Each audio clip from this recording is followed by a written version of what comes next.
والدینو له پکار دي چې د ماشومان سره هغه ک ماشومان دي او هغه د لوی سټوډنټان دي د کالج او یونیورسيټو دي والدین دی وسره په ټیم ټیبل کې تعاون وکړي تعاون دا دی چې هغوی به ځان له خپل هوم ورک دپاره یو ټیم ټیبل جوړی والدین دی دا وکړي چې هغې سره سره چې د بچي ټیم محفوظ شي د اعمال محفوظ شي د ایمان محفوظ شي د هغې دپاره په ټیم ټیبل کې ورسره دام شامل کړي چې ته سار مانځه ته به پاسې سار مونځ به جمع سره کې د سار د مانځه نه وروسته به یو پاو نیمه سپاره تلاوت کې بیا به چې دی نو ستا نور ټیم ټیبل بیا د ماسپښین مونځ پکې شامل کړي مازدیګر 15 وخته مونځ په هغه ټیم ټیبل کې والدین ورسره شامل کړي او هغې سره سره بیا د ماشوم چونکې وخت د سکول خو دومره ټیم نه لګي نو بیا زیات ماشومان چې دي د سپارې ماشومان دي قرآن مجیدونه وایي هغه د ماسپښین نه وروستو د مازدیګر نه وروستو قاري صاحب سره په جومات کې هغه شامل کی چې هغوی قرآن زده کی هغوی دین لږ زده کړه وکړي مونځ زده کړي نور ضروري مسایل وغیره هغه زده کړي نو والدینو باندې دغه ذمهواري ډیره ده چې یاره هغوی دا سیزونه پکې شامل کی ټیم ټیبل ولا صحیح جوړ کی چې صرف د سکول کار نه وي بلکې هغې مذهب طرف ته دین طرف ته کوم عبادات دي چې هغه پکې وکړي شي نو والدینو له دغه کار ډیر ضروري دی صحیح دا حضرت یو خور رابطه کړې ده دوی وایي چې یاره زمونږ رور دی او هغه زما مور سره چې کوم دی ډېره بدتمیزي کوي کنځل ورته هم کوي تر دې پورې چې کله کله ورته لاس هم واچي نو د داسې انسان باره کې زما والده وایي هغې چې ډېر کمزوری دی بیا هم چې کوم دی خفه کېږي پې هغه وایي چې یاره ما دی بخلی دی که دی ما سره هر څه وکړي نو دی خو به چې کوم دی الله تعالی به دی یا رانیسي یا چې کوم دی الله تعالی به ورله سزا ورکوي که به نه ورکوي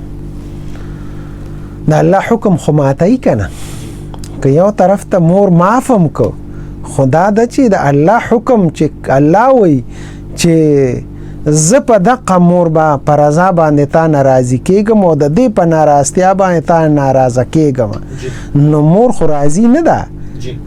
خو ناراضه ده خو په باوجود احسان کوي او ښېګړه کوي چې زه یاره آخرت خراب نشي ما بخلی دی چې د خدای مجرم به الله به او دا انتظار کوي انتظار څوک چې د خپل والدینو نافرمانی کوي هغه ورځ انتظار وکړي چې د بچي به راشي او د سره به دقه عمل کوي لکه دا څه چې دی کوي نو د دته به دی پلار د دته بچی کنزل کوي د ګریوان ته ولاسه چي او بدتمیزي به سره کوي دا غیر واضح انتظار دی وکي صحیح دا حضرت یو بل ملګری دی دوی تاسو کوي چیرې زمونږه د بچی مې دا او داغي چې کوم دی مونږه د واده ترتیب برابرو خو چې کوم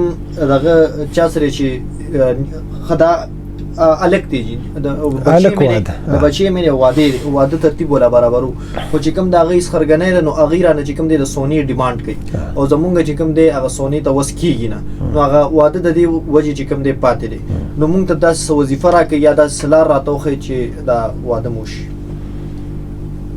لار دا ده چې لس تولې کالي یې ویلې دی نن سبا خو په خوله نه ستړي کېږي نو لس تولې کالي خو ډېر ګران کار دی نو ټیک ته لیکل ورسره وکړې هغه مجبوري ده ستاسو کوی به خامخه ځکه تاسو معاهده کړي وي خدا دا چې اوس موجوده به وي دومره وکړو دې طریقه درته ښیم چې موجوده به 2 تولې 3 تولې 4 هر څه چې تا وس مناسب هغه به وکړو باقي لیکل هغه او هغوی دې دا احساس وکړي چې یاره اوس دوی نور اخراجات هم کوي نو دا پوره کول دا خو ګران کار دی نو دغه خو یو طریقه ده چې مونږ دا اختیار کړو چې څه ولیکو هغه ټول ولیکو او نور باقي وکړو هغه وخت سره موجوده وخت سره لږ شان دی او لږ د خدای نه ویریږو د خدای نه په دې ویریږو که مونږ دا رواجونه کوو او رسمونه کوو نو ودونه به ګرانیږي رسمونو سره ودونه ګرانیږي او سنت طریقو سره ودونه اسانیږي نو په کار ده چې مونږ ودونه اسان کو او چې ودونه آسان شي نو د زنا لار به بند شي او چې ودونه ګران وي نو بیا به د زنا لارې هغه به آساني وي نو دغه ګناهونو لارې بندي کو اسانتیا راولو دوه طرفینه او رشتو کې یو بل سره سختی ونکو صحیح رضوان بھائی حضرت تپوس کې چیرې زما یو ملګری پورې قرض پیسې دي او هغه ډیر وخت شو پیسې راته نه راکوي اوس هغه چې کوم دی زما د یو ملګري نه سودا اخلي او زما په واسطه یې اخلي نو که زه خپل ملګري ته وایم چې د پورې زما دا کومې پیسې دي دا ته زما په دې سودا کې وباسه او هغه به ما ته راکړي نو داسې ما دپاره جایز دي که نه ستا دپاره بالکل جایز دي او په بله طریقه ته اوځي نه نو دا طریقه ده چې بس هغه باندې به بوج کم شي او تا باندې به بوج کم شي نو بس په دغه طریقې ته وباسه خدا دا چې خبرې کا چې یاره موږ دغسې د سره کوو او کړي دي د سره چې وروستو خبر شي هغه وخت سره خبر شي خدا دا که ته د هغه نه په سودا کې پیسې وباسي نو دا یو طریقې کار دی او جایز طریقې کار دی خو زیاتې به نه کوې ورسره چې یاره یو څیز د 10 روپو دی ته په 10 خرڅ کړي او هغه بیا نو دا زیاتې دی ظلم دی نه هم په دغه سودا کې ته په جایز ریټ کې ته که ته پیسې اخلي نو بالکل ټیک ده جایز صحیح دا حضرت یو بل ملګری دی وی چې زما کار دا دی چې موبایل اکسسوریز چې کوم هند فری چارجر وغیرہ دغه خرڅومه او هغه نه علاوه چې کوم دی په میموري کارت یا یو اس بي کې چې کوم دی خلکو ته غاني بجانه وغیرہ دغه سيزونه اچومه نو زما د پی سي چې کوم دی دا حلال دی او که حرام دا کوم اوزار چې دی د دې غشتل خرصول دا خو جایز دی خدا ته چې کوم غاني بجانه اشاعت کې او خلکو ته په میموري کارت کې چې دغه یو ځان له ګناه د مستقل نو دغه ګناه کې به ته ملوثي صحیح دا حضرت یو ملګری دی انعام الله بھائی دوی تپوس کوي چې یاره زمون گاونډیان دي او مونږ ته ډیر سخت پریشان یو نو دا گاونډیانو په حقوق په باره کې چې کوم دي تاسو وای دا مونږ ریکارډ کوو بیا به غوي تورو جی امید لرم چې زما خبره پتاسو مسرو کیو په نور خلکم او زما څه خبره ده پیغمبر علیه الصلاۃ والسلام فرمای چې ما ته حضرت جبرائیل دومره راغی او د گاونډي را ته دومره حقوق بیان کړل وای ما وی چې ډیر سره په میراث کې شامل نکی نو دا د گاونډي حق ته ګوره قرآن بیان کړی دی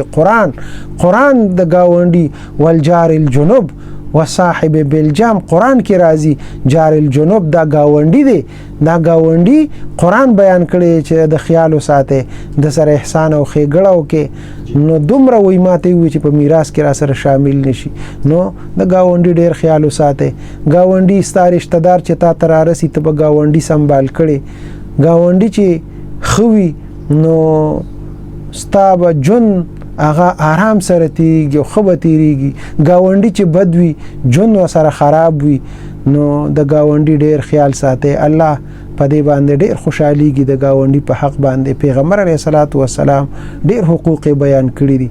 الله دې موږ نه گاونډي نه خپه کړي امين بالکل قدرمند کوتونکو لیدونکو تاسو پروګرام او صراط مستقیم د پښتونخوا ریډیو 92.2 د لارې د خپل قربان محمد صدیق همراز او ما سره زما ډیر محترم ملما حضرت مولانا سید الله صاحب دامت برکاتهم العالیه په دغه پروګرام کې ګډون